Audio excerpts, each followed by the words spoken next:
কি হলো গো? তোমার মন এত খারাপ কেন গো? ছেলেকে স্কুলে ভর্তি করতে হবে, তার কোনো খবর হলো? অনেক স্কুলেই তো গেলাম পরে ভর্তি করাতে, কিন্তু তোমার ওই ছেলের ইন্টারভিউ নেওয়ার পরে আর কোনো স্কুলেই ওরে ভর্তি নিতে চায় না। আরে কি বিচ্ছু ছেলে রে। তাই বলে ও কি স্কুলে পড়বে না? বেশ, আজ পটা ইন্টারন্যাশনাল স্কুলে ওর ভর্তি ইন্টারভিউ আছে। তুমি আজকে ওকে নিয়ে যাও, তারপর দেখো কি হয়। কোন স্কুল? আরে পটা ইন্টারন্যাশনাল স্কুল গো, পটা ইন্টারন্যাশনাল স্কুল। বেশ, আজকে আমি ওকে সাথে নিয়ে যাব, দেখি ওকে স্কুলে ভর্তি করতে পারি কিনা। বাবা লেবু, কই গেলি রে? একটু এই ঘরে আসবি তো। কি হলো, আবার কিসের জন্য ডাকাডাকি করতেছ? আজকে না, তোকে ভর্তি করাতে পটাই ইন্টারন্যাশনাল স্কুলে যাব। স্যারেরা যা যা প্রশ্ন করবে তুই ঠিকঠাক উত্তর দিবি। বেশ বাবা। ওকে, ওকে মা, ওকে। স্যারেরা যা যা জিজ্ঞাসা করব আমি সব ঠিকঠাক উত্তর দিব। বেশ, আর দেরি করে লাভ নেই, চল যাই তাড়াতাড়ি। শোন বাবা, ভিতরে স্যার বসে আছে, এখনই তোকে ডাকবে। স্যারে যা যা প্রশ্ন করবে তুই তার ঠিকঠাক উত্তর দিবি, ঠিক আছে তো? একটা প্রশ্নও ছাড়বি না কিন্তু, সব প্রশ্নের ঠিকঠাক উত্তর দিবি। ঠিক আছে গো মা, ঠিক আছে। স্যার যা যা প্রশ্ন করবে আমি সব প্রশ্নের উত্তর দিয়ে দিব, একটা প্রশ্নও ছাড়বো না। সব প্রশ্নের উত্তর আমি ঠিকঠাক দিয়ে দিব। ওই দেখ, তোকে স্যার ডাকছে। Best of luck. ভিতরে আসতে পারি স্যার? এসো এসো, বসো ওখানে।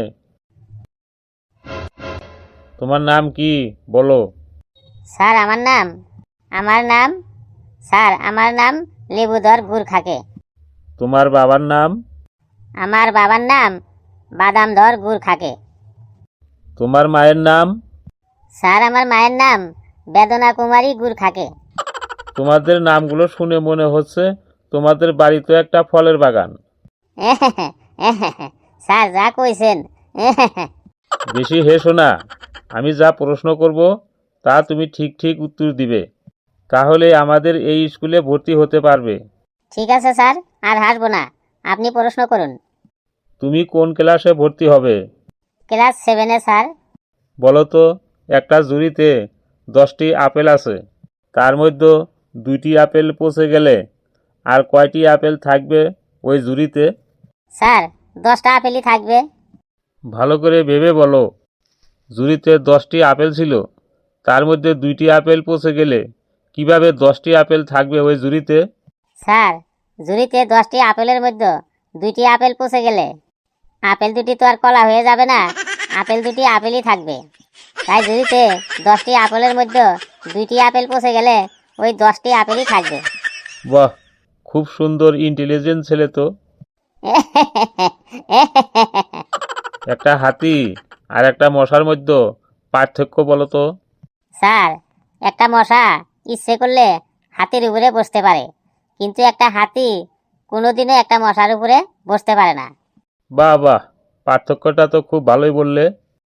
এবার বলো তো বাবা, ঘুম পেলে আমরা বিছানায় যাই কেন? এইটা তো স্যার খুব সিম্পল উত্তর। আমাকে ঘুম পাইলে বিছানা কখনো আমাদের পাশে আসে না, তাই আমরাই বিছানায় যাই। হ্যাঁ, এ তো দেখছি অতিরিক্ত ইন্টেলিজেন্ট। কিছু কইলেন স্যার? না না, কিছু বলি নাই। তুমি এমন একটা জিনিসের নাম বলো তো, যে জিনিসটা পুরুষই বানিয়েছে, কিন্তু কোনো পুরুষ বানানোর পর সে জিনিসটা আর ব্যবহার করতে পারে না। স্যার এইটা তো খুব সিম্পল উত্তর। Ladies toilet. লেডিস টয়লেট পুরুষরাই বানায়, কিন্তু বানানোর পর সেখানে পুরুষ তো যাবে দূরের কথা, লেডিস টয়লেটের আশেপাশেও পুরুষরা যেতে পারে না। হ্যাঁ, তোমার হবি কি, মানে তুমি কি ভালোবাসো? স্যার আমি সব থেকে বই পড়তে ভালোবাসি। জীবনে কত বই পড়েছো? বলতে পারবো না স্যার। কেন বলতে পারবে না? কারণ এখনো তো আমি মরি নাই, তাই জীবনে কত বই পড়ছি আমি বলতে পারবো না। বাপরে, এ তো দেখছি বিচ্ছু ছেলে। বলো তো, যেখানে সেখানে পায়খানা করা উচিত কি উচিত না? যেখানে সেখানে পায়খানা করা কখনোই উচিত না। কেন উচিত না বলো তো? কারণ পায়খানা করার পর শোষার জন্য জল সব জায়গায় পাওয়া যায় না, তাই যেখানে সেখানে পায়খানা করা উচিত না। এতে প্যান্টে গু লেগে যাইতে পারে। বাবারে, এ যা উত্তর বলছে, আমার তো মনে হয় আমি পাগল হয়ে যাব। ধরো তো, তোমার কাছে 4টে কলা আছে, আমি তোমাকে আরো 2টো কলা দিলাম, এবার তোমার কাছে কয়টা কলা হলো? বলতে পারবো না স্যার। কেন? এত সহজ একটা অঙ্ক বলতে পারবে না কেন? তোমাদের স্কুলে কি অঙ্ক শেখায় নাই? আমাকে স্কুলে সব স্যারেরাই আপেল দিয়ে অঙ্ক শিখাইছে, কেউ কলা দিয়ে অঙ্ক শিখায় নাই স্যার, তাই আমি এটা পারবো না। এমন একটা সমস্যার কথা বলো তো, যে সমস্যাটা সমাধান করলেও প্রবলেম, আবার সমাধান না করলেও প্রবলেম। এইটা খুবই সহজ উত্তর স্যার। বলো, তাড়াতাড়ি বলো তাহলে। স্যার, আপনি লুঙ্গি পরেন। আমার লুঙ্গি পরা নিয়ে তোমার কি আসে যায়? বলেন না স্যার, আপনি কি লুঙ্গি পরেন? হ্যাঁ, পরি। তো এই প্রশ্নের সাথে লুঙ্গির সম্পর্ক কি? কি হয়েছে তাতে? স্যার, মনে করেন সকালে লুঙ্গি পরে আপনি বাজারে গেছেন, সেখানে অনেক মহিলারাও আছে। ওই সময় বিড়ি ধরাতে গিয়া আপনার লুঙ্গিতে আগুন লেগে গেল। তখন যদি আপনি বাজার শুদ্ধা মানুষের সামনে লুঙ্গিটা খুলে ফেলেন তাহলেও প্রবলেম, আর যদি লুঙ্গিটা না খুলে ফেলেন তাহলেও প্রবলেম।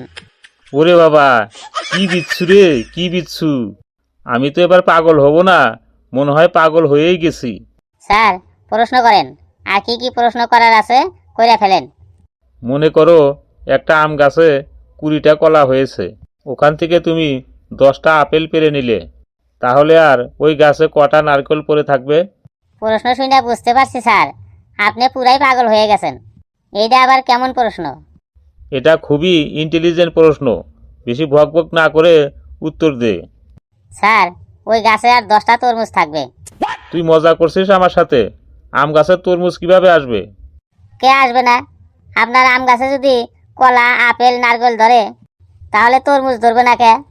আরে চুপ কর, ইয়ার কি করছিস? আমি মনে হয় সত্যিই পাগল হয়ে গেছি। এই বলতো, তোকে আগের স্কুল থেকে টিসি কেন দিয়েছে? একদিন আমি ক্লাসে মোবাইল ফোন নিয়ে গেছিলাম, তার জন্য আমারে টিসি দিয়ে দিছে। বলিস কি, ক্লাসে মোবাইল ফোন নিয়ে যাওয়ার জন্যে তোকে ডাইরেক্ট টিসি দিয়েছে? নিশ্চয় ক্লাসে মোবাইলে ভিডিও দেখছিলি, আর না হলে কারোর সাথে কথা বলছিলি ফোনে। না স্যার, ভিডিও দেখি নাই, কথাও কই নাই, ফোনটা আমার ব্যাগেই ছিল। তাহলে টিসি দিল কেন? আসলে সেদিন আমাকে হেডমাস্টার সাহেব ক্লাস নিতেছিল, আর ওই সময় আমার ফোন বাজে উঠছিল। ফোনটা আমার গার্লফ্রেন্ড করছিল। Class 7 girlfriend?